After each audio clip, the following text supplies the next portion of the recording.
What's going on, everybody? So I'm going to be talking about the Sony A6300. This camera really helped me get focused or serious on filmmaking. So I purchased this camera back in 2016. It was like $2,400 after tax with an extra battery. It was a huge deal back at the time. 4K, sampled from 6K down to 4K, shooting 120 frames per second. You can shoot 60, 30, and 24. The quality from this camera is outstanding for how small it is.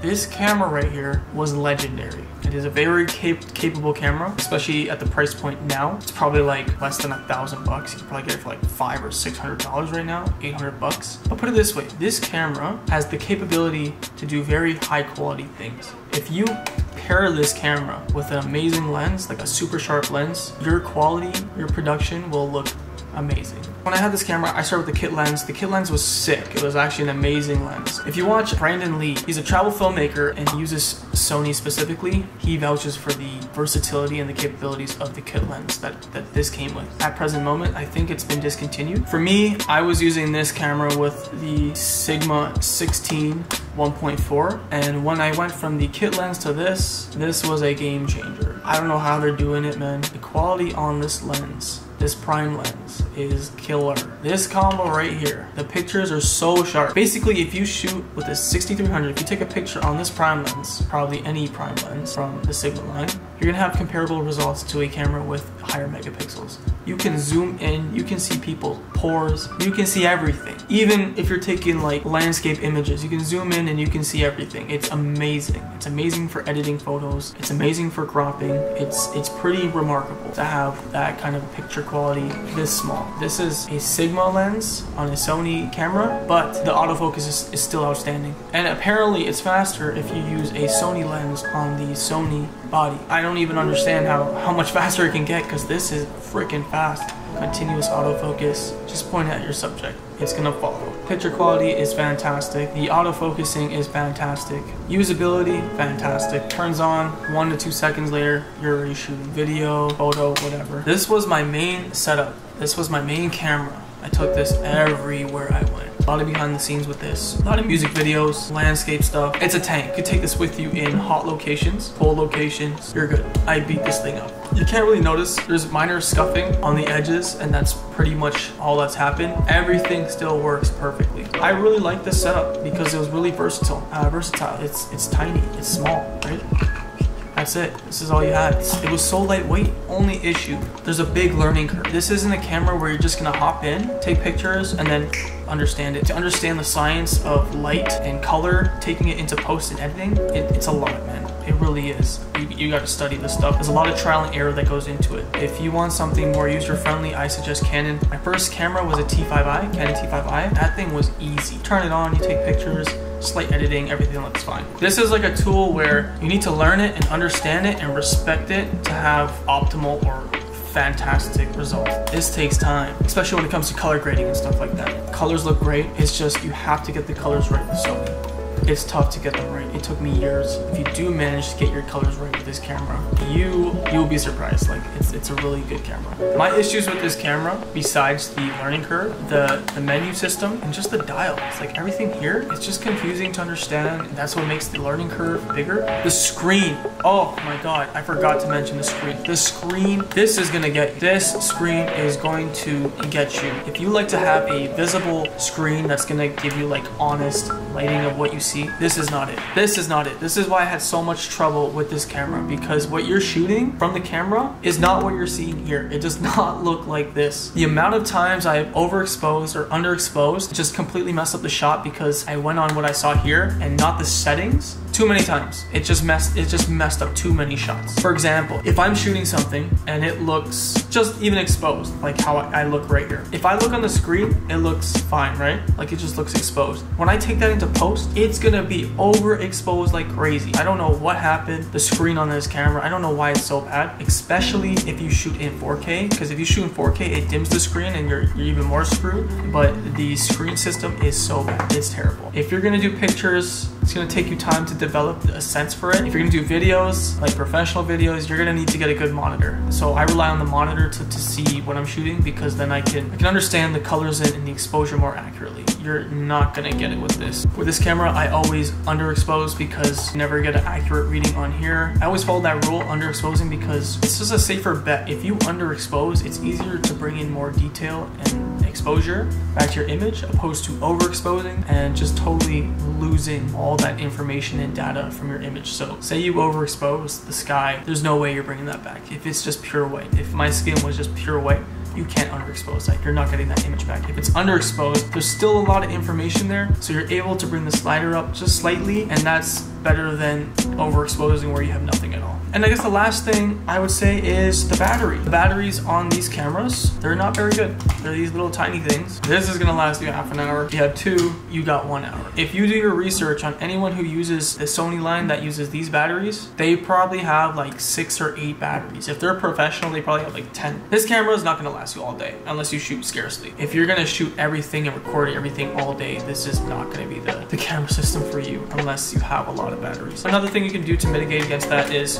you can throw it into this. This right here is a battery grip. This is what I had mine on. What was awesome about this is it acts as a grip and more battery, more life for your camera. So you can take pictures and it's gonna last longer. It's a little bit bigger, but this right here helped a lot. I liked shooting while I was in like this portrait mode. So if I was to shoot like this, I love taking pictures like this. You got to use that button there. Absolutely great camera. So I definitely recommend this camera, especially if you're starting or if you need a B-roll. You can slap any lens on here and use the 4K, it's gonna look good. If you slap a great lens on here and use 4K, your results are gonna look phenomenal. So I'm gonna go over some image quality for you, and I can show you some results I've had with the camera and some of its capabilities. Okay guys, so I got a couple pictures here. First one is Baka. This is an artist signed under Drake. This one is pretty good. This was done with the 50. It's French Montana right there. Done with the 50 mil. French Montana again. 50. These are some raw images I have. This is from a concert in Vancouver, BC. This is Anders. He's an artist here from Toronto. Quality is pretty sharp. I mean,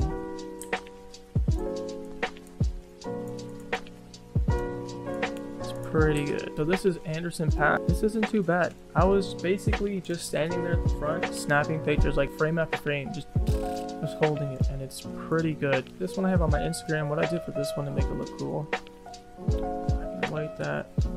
This here, before and after. Black and white looks more intense. Just looks dope. This one here was cool. This is Anderson Pack grabbing a joint from some guy in the crowd. This was like so random, but I happened to capture that moment. This is from when me and my girl went up to Thunder Bay to visit one of my buds. Pretty in focus, like she's very far away from me. That's pretty sharp right there. You can see details on the face, on the skin. You can see little specks here. This is with the 16, like this is the prime lens. This one I did try to nail focus on. The results were just insane. Like, look at this, that's so crazy. That's pretty cool. Yeah, great photo too. Great exposure, great colors. I'm more of a video guy. I just do photos when it's out of conveniency. So I don't even properly try to nail the focus and shit. I just point and shoot is what I do. So if you're more focus driven, you can definitely get better results from taking pictures. All right, let's go into videos now. This is where I do shine, I guess you could say. I just chopped this up really quick just to show you some examples, footage I had. When me and my girl went to this cabin up north. This is with a quick color grade, no sound design, no nothing, just quick chops. This is just to show you, I guess, the amount of space you have in editing with color if you expose correctly, or you know how far you can stretch colors. All right, so if you see here, that's color, no color. See how the image is pretty flat. You can throw a lot of color into here. So like, watch, your skin tones there, very flat.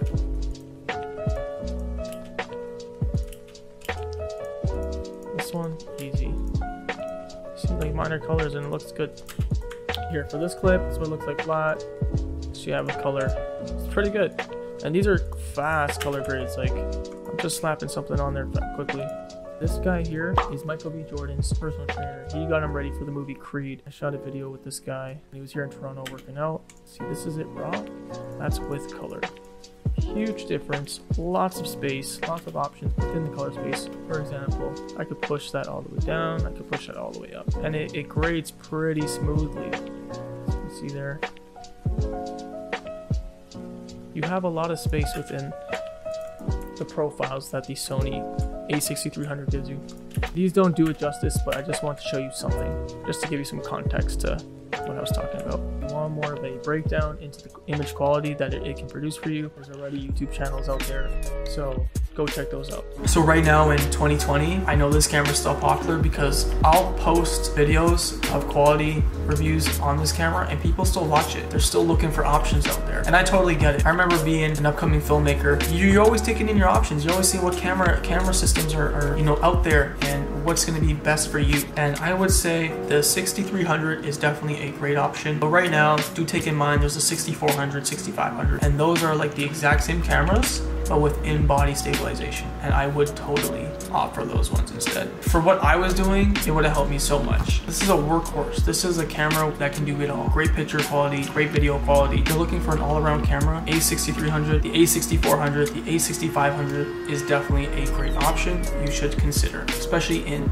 2020. If I need to use a B-roll camera in 2020 for professional work, if I'm going to use my equipment, this is my B-roll. The camera I'm shooting on with now, my A7R3, that's my main camera, and this would be the B-roll. And then this A7R is for BTS photos. Whoever I have there with me can take photos, videos, whatever. So yeah, I hope that video helped. A6300, epic video photo camera in my opinion, and it's still relevant today in 2020. And we're getting closer to 2021. This camera is gonna be a great option for, I would probably say, the next 4 to 5 years. You never know. Definitely a recommendation from me. All right, everybody, bye. Kitty, these videos are like